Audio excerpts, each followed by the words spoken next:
أعوذ بالله من الشيطان الرجيم بسم الله الرحمن الرحيم اللهم صل على سيدنا محمد وعلى آل سيدنا محمد وسلم أمالما مغازين دي مالي تي في لاجبو أو السلام عليكم ورحمة الله وبركاته أنا فونكو أو نفما o sababu tu ye kurantike tungeleme ka ansege kosebe ali kasro ama nogoyanga sababu do nana folo o bi ni yando ndoye anga kurane tafsiri kono mini au tunde lemo la juma o juma nobe lase abadenke Abdurrahman Jokulun kuna tefe bi amina wuli kurane surantani na no e suratu Ibrahima ko fo surai amina wuli o lakata no damna yorode alf lam ra Allah subhanahu wa ta'ala ko alfu lam ra o don ba chama ma fo ko ala rebi o mo abrezele ni nun korodo o me don ba wara ube olu ya abrezation do fo ala olu ya ira ka fo alfu ko bi Allahu re ko fo lamu ko bi malaikatu re ko fo ra ko bi chidew ne ko fo no ya rasulu kitabun ko ni ye kitabu ye anzalahu ilayka ko anye min jigi e ka Muhammadu li tukriju nasa min zulmati ila nur mungoso ika mogo bo dibiro ni aye kata yelela bi izin rabbihim ko me obikeni umma ka je hali ka foko kitabu do kan ya jigin e mo kika mogo bo dibiro kata yelela ko tesika gare ko bi ke bi izin rabbihim ni mogo umma ka je ila siratil azizul hamidu ku kananga ta siramo noye masaba ani masatanuli ka sirai li Allahu allazi lahu ma fi samawati wa ma fil ardi ko ala le masaye femunu be sangolo la ani femunu be dugolo la olu be masamin tai wa wailu lil kafirina min azabil shadidu ko bona be kafiru ye torola min ka gelen ko sebe allazina yastahabuna li hayatu dunya ko kafiru de mogo munu ye jenyene maya yin kanu ko sebe ala le akhiratu yo kanu la harakan wa yasudduna an sabilillahi ubetlaka mogo senga bo ala ka siraka wa yabghuna ha iwajan uba nyini ka jeganyoro nyini ko ye ala ka sira la wati be o koro ni ye ala ko fen nyuma do fo ye kuma uba nyini kana ni dalu wore mimba o fen na gosi ulaike ko o mogo fi dolali ba idi ko re mogo ye munu nyoro ka jan ko sebe u filile no yoro ka jana wa ma arsalna min ar-rasulin ko amaci den sici ila bilisani kaumihi fona karani aka mogo ka kai bo dinatigi do sinzi yoro de yeni aya yin ore ato ala reba fo qur'an ko yoro doro ko dine bolo fara ka cha ko bolo fara kelen o kelen ko abendi so jale do ni fenye mimbe ale bolo parce que abeka dalu do be qur'an ko ala ko ya ko ma arsalna min rasulin kama ci den sici amaci lika ci den sila ila bilisani kaumihi fanyo chine aka mogo ka dalane aka mogo be kamimi bo ni me mogo ka puma sojila amalema dawla munun tunyu sinzi kango kan atena fa me fe ka puma o kan ngama ye hali nazaraw be ta yoro mununa nuyu ka radio sigi ubanyini o mogo be kamimi bu fere beke ka o kaumbla senga parce que e kanga puma mogo munun fe ni ebi munfu ye nu to me abeke baraide ore la ala yɛrɛ ko yɔrɔ wɛrɛ la ko an ye kuranɛ jigi Muhamadu ka k'a kɛ arabu kan ye munna parce que arabu de dun ko n'a tun jiginna kan wɛrɛ la k'u tun b'a fɔ k'an tɛ nin mɛn ɔ nin yɔrɔ la an bɛ se k'an hakili to a la n'an bɛ ko ɲɛnama fɛn o fɛn fɔ an k'a fɔ kan na a bɛ mɛn kan min na ka segin aya in kan suratu Ibrahima verset 3 ala ko ye ko wa ma arsalna min rasulin k'an ma cili kɛ ciden si la illa bilisani qaumihi fo n'a kɛra a ka mɔgɔw ka kan mɛn da ye li yubayinu lahum ko bi dabo mungo so anga walawalali ke uye fa yudilu lahu man yashau ko nga ono walawalali be ko mo be fili mami ya ala yereja wa yahdi man yashau ala be mo kana fane min ya ja wa huwal azizul hakim ko ala ya masabai wa ko don tigidu wala kad arsalna musa bil ayatina ko anye tiayre la kanye nabila musa chini anga temefion wala anga kabako yi an ukruju qaumika mungoso akaka mogo bo min zulmati ila nuru ku bo dibiro katanu ye yelela foti ko waralo ku bo ko do meli aro katanu ye ko don kono wa zakaruhum aku hakili jigi bi ayami lahu alaka do maula inna fi zalika ko min flo li ayatin ko kabako de bawla li kul sobaruni sabali ba kelengele be e shakurun minum be ala barka dake komi kurana yɛrɛ damina la ya fɔlɔ ala ko ala kɛra k'an ma kitabu jigi e ka foyi kama f'i ka i ka mɔgɔw bɔ dibi rɔ kodɔn meliya rɔ ka taa n'u ye kodɔn kɔnɔ aya 4 n'a b'a fɔ ko an ye musa ci tiɲɛ yɛrɛ la ni kabakow ye mun kosɔn a k'a ka mɔgɔw fɛnɛ bɔ dibi rɔ ka taa yeele la o bɛ an nasɔmi fɛnɛ k'a fɔ kodɔnbaliya o ye dibiba ye o bɛ an nasɔmi ni maa min sigira ɲɛmaayala fɛn dɔ kunna i k'i hakili to a rɔ i ka baara fanba ka kɛ ka i ka mɔgɔw sensibiliser n'o ye k'u bɔ kodɔnbaliya ra ka taa kodɔn na parce que n'i kan ka baara ɲuman fɛn o fɛn kɛ ni mɔgɔw tɛ kodɔn sani ɲɛ k'a sɔrɔ a la a bɛ tiɲɛ o ye mɔgɔw ka kodɔnbaliya ye an bɛna bi kuranɛ tafsiri jɔ yan n'o ye suratu ibrahima kuranɛ suran 14 a aya 5 an jɔra o yɔrɔ la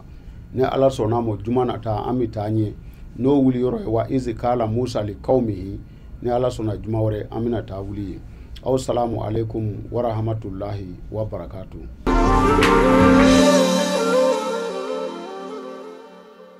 Malma magazine di Mali TV lajɛbaw aw salamu alaikum wa rahmatulahi wa barakatuh. Bi ni ye an don dɔ ye an ka sogo kɔrɔfɔw kɔnɔ minnu bɛ kɛ juma o juma magazine di Mali TV kan n'o tun ye laadala ko ye nka an tun famana ɲɔgɔn ma dɔɔni. Bi an balimamuso bɛ an kɛrɛfɛ yan n'o ye Yayi Jalo ye ale de bɛna sogo ɲininkaliw kɛ bi. Yayi i salamu alaikum. Wa alaikum salam siku. An lajɛbagaw ni ɲantuma an bɛna an ka sogo kɔrɔfɔ daminɛ nka yan'o cɛ segu ne tun bɛ fɛ k'a dɔn n'a sɔrɔ folikan dɔ b'i bolo k'a di an lamɛnbagaw ma. Folikan b'an bolo k'a di an lajɛbagaw ma an bɛ an ka abonné ɲɛnama kelen-kelen bɛɛ fo minnu bɛ sɔgɔ magazine di Mali TV la juma o juma juma jiginni kɔfɛ mun kosɔn k'an ka sogo kibaruyaw lamɛn o mɔgɔ fɔlɔ dɔ an bɛ Nafi Dugure fo Faransi sigi la a n'a ka cɛkɔrɔba n'o ye Alasani Dugure ye an ka ɲɛmaaba yɛrɛ n'o ye professeur Alasani Kɔnɛ ye an b'a fana fo a n'a ka jija ni cɛsiri la an ka kalanden min tun bɛ k'an ɲininka n'o ye Fatumata Janɛ ye ala y'ale gɛrisigɛ dencɛ la an bɛ dugawu kɛ ala ka den balo ala k'a kɛ den gɛrisigɛtigi ye ala ka a yɛrɛ ɲuman na an sɔrɔ yan Yayi o de tun ye foliw ye. I ni ce folikanw na san an ka mɔgɔ fɔlɔ min ye ɲininkali kɛ n'ale ye bataki ci o maa fɔlɔ ye cɛ dɔ de ye ale ko segu k'ale sogora ko jeli b'a sen na ko wa o jeli tun bɛ to k'ale ŋɛɲɛ yala o sogo kɔrɔ ye jumɛn? Alhamdulilayi ni mɔgɔ min sogora k'a ye ko joli bɛ i sen na nka joli in bɛ ka i ŋuɲɛ o b'a yira k'a fɔ a tigilama bɛna tɔɔrɔ dɔɔni sɔrɔ a yɛrɛ balima sira dɔw fɛ a masurunanama dɔw bɛna kɛ tɔɔrɔ dɔɔni ye a la o b'o ɲɔgɔnna ko fɔ. N'a sɔrɔ dun ni jeli in t'a ŋɛɲɛ a ka kɛ jeli kɛnɛ walima n'a sɔrɔ a nɛn bɛ ka bɔ a jeli la. Alhamdulilayi ni mɔgɔ nana ye k'a fɔ joli bɛ i sen na nka joli a tɛ k'i ŋɛɲɛ nka nɛn bɛ ka bɔ joli in na o b'a yira k'a fɔ a tigi bɛna sɔrɔ dɔ kɛ a bɛna wari dɔ sɔrɔ nka wari in bɛ sɔrɔ dusukasi dɔɔni ɲɛnu ka misaliya di o dusukasi dɔ kan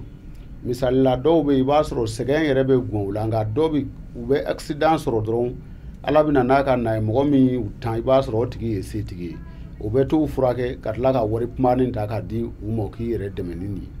n m'a fɔ n ko o don juste mais comme n'i ko a tigi bɛna wari dɔ sɔrɔ a b'a sɔrɔ ni dusukasi dɔ sababu ye fo i ka misali bila kɛrɛfɛ Jalo. Nka yala ni sogo in na walima saraka bɛ walima fɛn dɔ bɛ a tigi bɛ se ka mun kɛ walasa ka se k'a yɛrɛ tanga o ma? Alhamdulilayi saraka bɛ fɛn bɛɛ la parce que alakira sɔlɔlahu alayhi wa salam yɛrɛ ye saraka bila fɛnw kɛrɛfɛ a ko ko saraka bɛ don mɔgɔ ni balawu 73 cɛ a fitinin ye cungansaya ye ka belebele fɔ saraka nafa fɛnɛ kan saraka tɛ latigɛ kow bali nka a b'a to latigɛ in ka bɛn ni sababu ɲuman ye misali la e taatɔ dugu dɔ la n'i ka moto wala i bɛ mobili la ni mobili sɔgɔra nka n'a to a sɔgɔyɔrɔ taara bɛn yɔrɔ ma pinɛ kɔlila bɛ yɔrɔ min kɛrɛfɛ yarɔ a sɔgɔra nka i bɛnna sababu ɲuman ma o saraka ka baara ye o ɲɔgɔnnaw ye nka ka latigɛ bɔ yen pewu a ti o kɛ saraka min bɛ o sogo fasɔn na ni mɔgɔ ye nin sogo fasɔn ninnu kɛ i bɛ fɛn jɛma dɔ san k'a sarakati hali bibi na u bɛ sibisi dɔ bɔ i b'a sɔrɔ mugan don ani nɔnɔ ninnu dilanlen ni se t'i ye i bɛ se k'o dɔ san k'a saraka denmisɛnninw na n'Ala sɔnna o bɛ dɔ ɲɛ olu la. Baasi t'a la an bɛna taga an ka mɔgɔ filanan na ale ye muso dɔ de ale ko k'ale sogora jumadon na nka o y'a sɔrɔ jumadon ma se yala segu o sogo kɔrɔ. O sogo kɔrɔ ka di kosɛbɛ Jalo ni mɔgɔ min sogora k'a ye ko i bɛ jumadon na a dun tɛ juma la e nana sogo dɔrɔn ko juma sera o b'a yira n'a tigi ka ko min ɲagamilen don o ko bɛna fara ɲɔgɔn kan misalila n'a ka juru bɛ mɔgɔ dɔw la k'o dɛsɛlen k'a sɔrɔ o juru in bɛ sɔrɔ n'a bɛ muso dɔ nɔfɛ walima ni muso b'a k'o sotelen don fo k'a bɛɛ bi don a la a ka o furu in bɛ sabati a lɛn danna a ka ko minnu yɛrɛkɛlen don a bolo olu bɛ fara ɲɔgɔn kan ka sogo k'a i bɛ jumadonya la o b'o ɲɔgɔnna fɔ donc n'i y'a faamuya jumadon o bɛ hɛrɛ de kofɔ sogo kɔnɔna na jumadon bɛ hɛrɛ de kofɔ a cogoya bɛɛ la. donc segu an bɛ taa mɔgɔ sabanan na o ye cɛ dɔ de ye ale ko k'ale sogora dugu jɛtɔla na. Alhamdulilayi rabbil alamina ni an balima min sogora k'a ye ko dugu jɛlen kurani don komi an bɛ waati min na sisan tile bɛ bɔ fɔ 7h donc e nana sogo k'a ye i bɛ 7h30 o kɔrɔ ye dugu jɛlen kurani don n'o o tigilama ni a bɛ kaso la o b'a yira a bɛna bila sɔɔni n'a tigilama bɛ fantanya kɔnɔ a ka sɛgɛn bɛna ban sɔɔni dugu jɛlen kura yeli a bɛ o ɲɔgɔnnaw kofɔ. donc yeli mun bɛ na tile bɔtɔ o de ye hɛrɛ natɔ ye. O de ye hɛrɛ natɔla ye o de bɛ a ka kɔnɔgɔn wulili kofɔ Jalo. yala ni mɔgɔ dun mun sogora su kotɔ la dun segu. Ni mɔgɔ nana sogo k'a ye su kotɔ don n'a y'a sɔrɔ i ye cɛkɔrɔba ye i bɛ ladili kɛ n'o tɛ waati surunyana dɛ n'i tɛ cɛkɔrɔba ye n'a y'a sɔrɔ i ye muso furu muso misɛnnin ye min ma furu ni saraka gɛlɛnw ma bɔ i ka furuko bɛ gɛlɛya o b'a yira i dawula bɛna don dibi la dɛ o b'o o ɲɔgɔnnaw fɔ Ala k'an kisi o ma. Amina yarabi. Segu an bɛ taga mɔgɔ naaninan ka ɲininkali la ale ko ale sogora k'ale bɛ ka saraka di giribuw ma ko giribu caman yala o kɔrɔ segu. O kɔrɔ ka di kosɛbɛ kosɛbɛ ni mɔgɔ min nana sogo k'a ye a bɛ ka saraka di giribuw ma o b'a yira k'a fɔ a tigilama bɛna gɛrɛsigɛ belebele sɔrɔ ka bɔ yɔrɔ caman na a mana kɛ kɔnɔguwan ko fan o fan o bɛ o kɔnɔguwan wulili ko fɔ Jalo. Segu komi waati tɔ ma jan an b'an tilen ka taga siɲɛ kelen mɔgɔ duurunan na ale ko k'ale sogora a bɛ ka tagama falan kɔnɔna na ji kun nɔgɔlen don yala segu o sogo kɔrɔ. An bɛ dugawu kɛ Ala ka olu bɛɛ yɛlɛmɛ k'u kɛ hɛrɛ ni mɔgɔ min nana sogo k'a ye i bɛ ka taama fala kɔnɔna na komi an balimamuso ye fila ye ale tɛ bamanankan mɛn kosɛbɛ ale ko fala kɔnɔna na fala dun o ye mɔgɔ ye min fa sara k'a fitinin to mais a kan bɛ fala kɔnɔna de ma yɔrɔ dɔw bɛ yen ji bɛ jɔ a la kɔ tɛ sa mais samiya fɛ ji tɛ ban a yɔrɔ la ten a bɛ fɔ o de ma bamanankan la ko fala kɔnɔ ni mɔgɔ nana sogo k'a ye taama la yen nka ji b'a kɔnɔ mais ji nɔgɔlen don o bɛ dusukasi kuntala jan dɔɔnin ko fɔ o tigilama la fɔ ni a ye sarakatiw bɔ o la. Segu i ni ce i ka jaabili la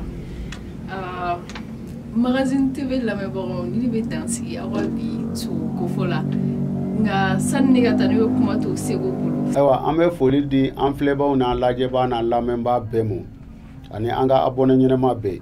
aw kana jigin an balimamuso la fila de don a tɛ bamanankan mɛn ten. An bɛna dansigi bi ta in na ta aw k'an bɛn juma wɛrɛ a ye dugawu kɛ an ka kalannen ɲɛ a jiginna dencɛ den ye Ala k'a balo ka barika don a la aw salamu alaikum wa rahmatulahi wa barakatuh.